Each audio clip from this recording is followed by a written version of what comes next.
If you dream of being rich, don't play that off, because that's what God got for you. But now you have to pursue it. It's just the principles of success. You just got to adhere to them, because the law of attraction works. So the law of attraction works. Whatever you emit from your remote control, the greatest remote control ever invented was your mind. Whatever you emit from that signal, that's what returns to you. If you want more people to smile at you, all you got to do is smile at more people. That's it. You want more people to shake your hand? All you got to do is stick your hand out in front of more people. Everybody ain't gonna shake your hand, but I bet you a whole lot more people will. Because you attract that. You think rich, you be rich. You think poor, your ass is poor. Because that's what you attracted. That's the signal you emitted from your remote control. So when I wake up in the morning, I only have great thoughts. I'm gonna have a great day. Thank you, Lord. Appreciate the day.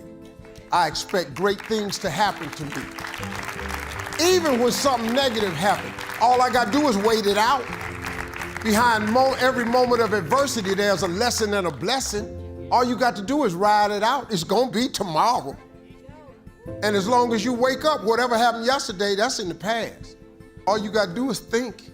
If you think different, you be different. Whatever you imagine is what you can have, because God places the life He has for you in your imagination. If you keep seeing yourself owning a business, if you keep seeing yourself with a summer home, if you keep seeing yourself with a big job promotion or the job of your dreams, if you see yourself with 2 homes, that's God putting in your imagination the future that He has for you.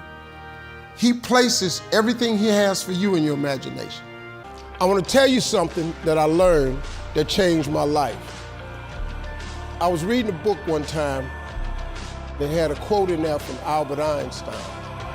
And Albert Einstein said, "Imagination is everything. It's the preview to life's coming attractions." If you think about that, that's a really, really true statement. Because everything you see in this world came from somebody's imagination. Everything.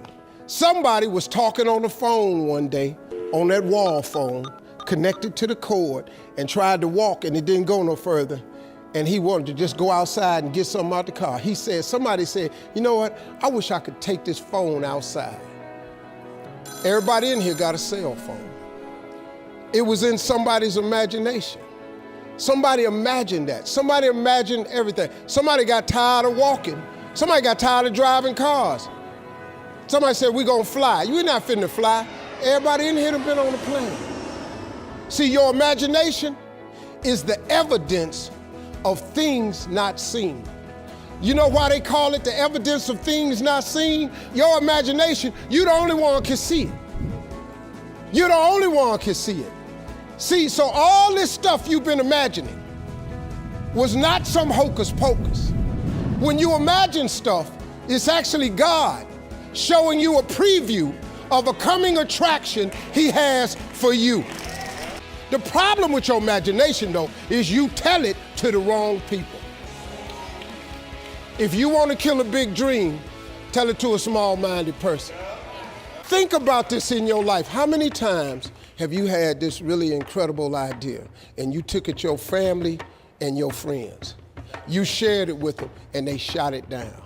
You know why they shot it down? Because they couldn't see it. Because God didn't put it in their imagination, He put it in yours.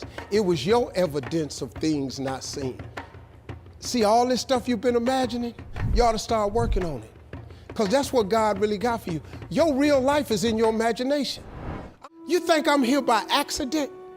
I'm here because He put this in my imagination when I was 10. When I was 10, He showed me I was gonna be on TV. That's all I ever wanted. The assignment when I was in the 6th grade was everybody write their name on a piece of paper and write what you want to be. You know what I wrote on my paper? I want to be on TV. Now, the problem I had, though, was I used to suffer with a serious stuttering problem. I couldn't talk outside my house. I stuttered for years. I flunked out of school. I'm on my 3rd marriage. I lost everything I ever owned twice. I've been homeless and lived in a car for 3 years. But at 10, though, I wrote on a piece of paper, I want to be on TV. So the teacher went around the room and read everybody's paper. She had you stand up when she called your name, and the only assignment was your name and what you want to be. Doctor, lawyer, dentist, basketball player, football player. I wrote I want to be on TV. She saved me for last. She said, "Little Stevie, come to the front." Now I'm thinking, I'm going to the front because I got the best answer. Because ain't nobody had put that on their paper. She called me to the front. I'm thinking I'm finna give me a gold star. But I was wrong about that. She called me to the front to humiliate me. First of all, you know I can't talk. I suffered with stuttering stammer so bad, man. I couldn't talk at all. And that lady lit in on me. "Why did you write this on your paper?" Now I'm standing there, I can't talk. Who in this school ever been on TV? Who in your family ever been on TV? Who in this neighborhood ever been on TV? I'm crushing, man. I'm standing there dying. She said, "Look at you standing there. You can't even talk. How they gonna put somebody like you on TV?" So every Christmas, I send her a flat screen TV. Because I don't want her to miss me. I do not want her to miss not an episode of me. Because I wanted her to see what God had done for me. The fact that you couldn't see it, it wasn't for you to see. He put it in my imagination. I just kept hoping. I just kept hoping that what I had wrote on the paper would come true. A lot of times it wasn't about no faith. I didn't believe it sometimes. When you homeless and living in a car, how you see yourself as a TV star? But I just kept hanging on there. Because my mama was a Sunday school teacher. I kept hearing her say, God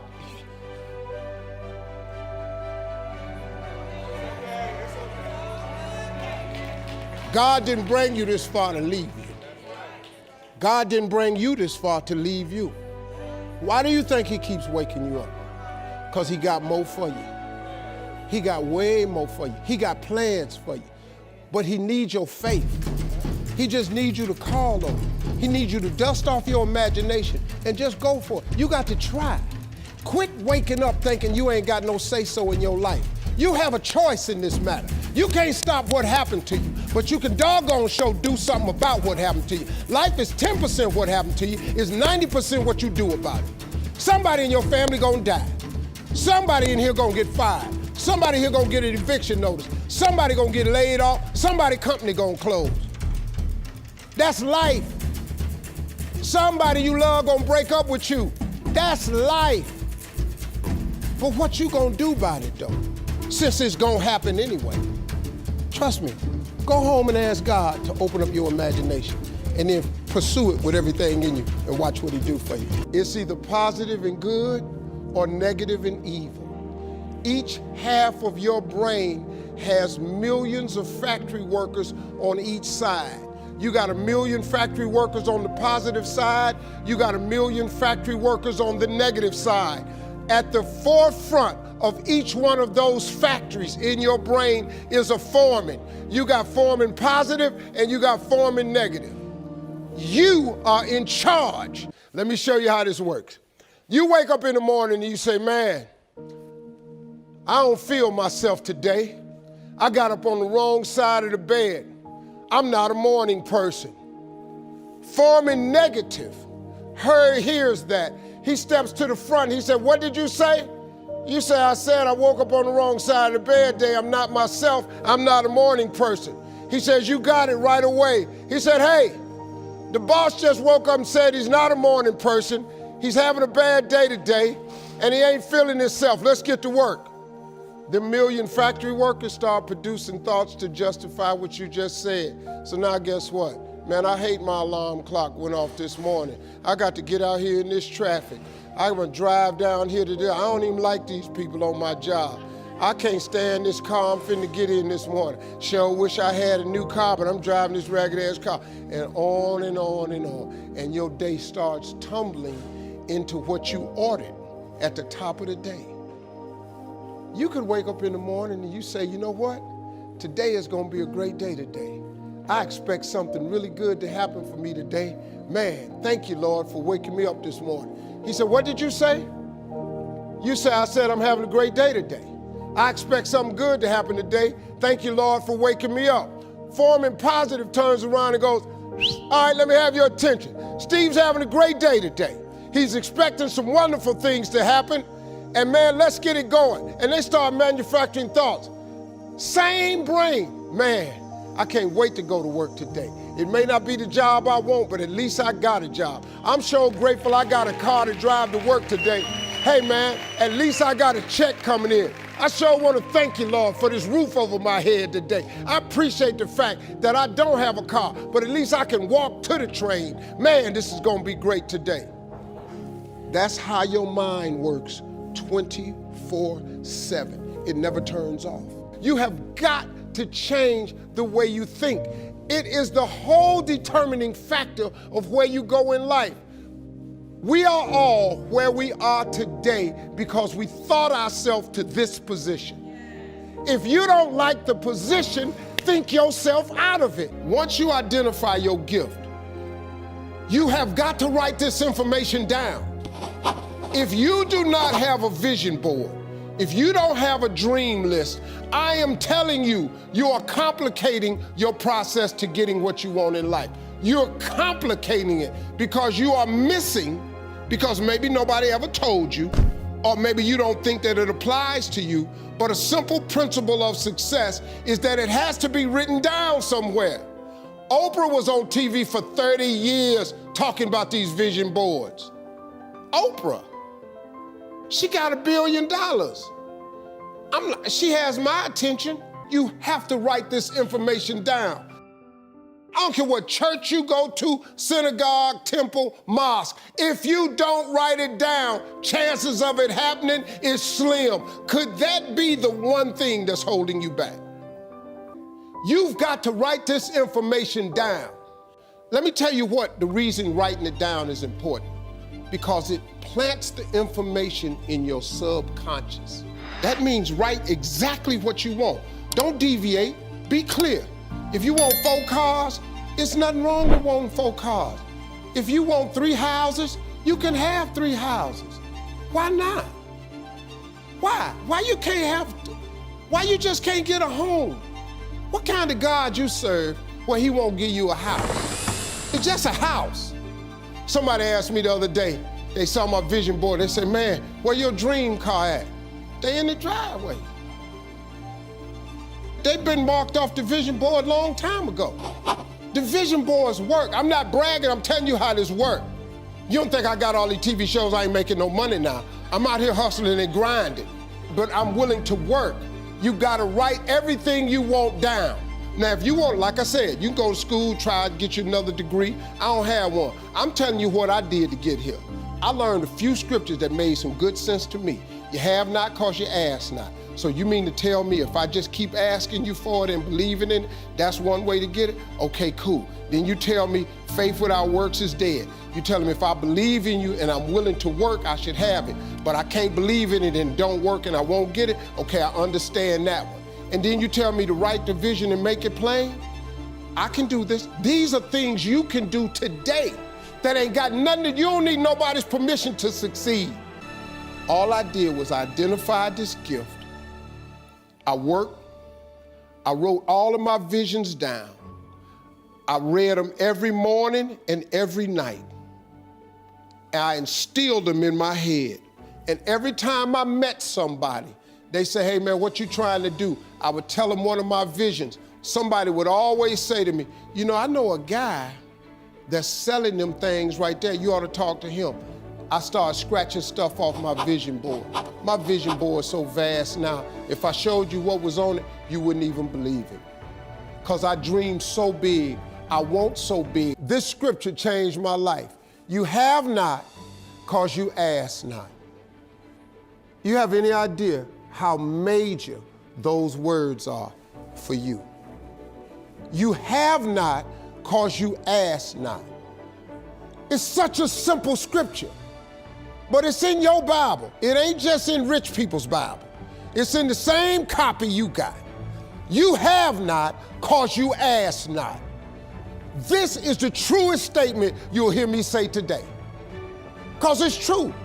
This is a very, very important piece to success. It's a principle of success. Every wealthy person knows this. I don't know nobody wealthy don't have a vision board. I don't know nobody wealthy don't have their stuff written on a piece of paper. I don't know nobody. I know a lot of people doing good. We have discussed it at great lengths. They've showed me some of their vision boards that where I had to go back and change mine. I went, whoa, whoa, whoa. But you gotta have a vision board, it's gotta be written down. You know why? Because that's a scripture too. Habakkuk 2:2. Go, I know where this one at. Habakkuk 2:2. Go home and read that one. It says, write the vision and make it plain, so that he who reads it will run to it. And even though it tarry, that means take a long time, wait for it, for surely it will come at an appointed time. What I'm telling you works. This ain't no magic trick. If you up your ass and you write everything you want from God on a piece of paper, now here's the exercise I want you to do. This gonna trip you out. Write everything you want from God on a piece of paper. Be as detailed as you can. Write it down. The object for you is to write down 300 things, because I know 300 things that you could use. It's gonna be hard for you. When you get to number 75, you're gonna get stuck, because your mind isn't conditioned to think way out there. So you're gonna try to stay in your little list. But I want you to just open up your imagination. If you could have anything you wanted, put it on a piece of paper. Anything. Do you want a summer home? Where you want to travel to? How much you want in the bank? How much would you like to have to retire? What you want to leave for your grandkids? How much would you like to give all your siblings? Would you like to one day walk in there and just give all your family a check? Put everything you want on a piece of paper. Do not stop until you have 300 things. It's gonna take you a while. I'm telling you, when you get to 75, your brain gonna lock up. But keep writing it down. But every morning, read your list.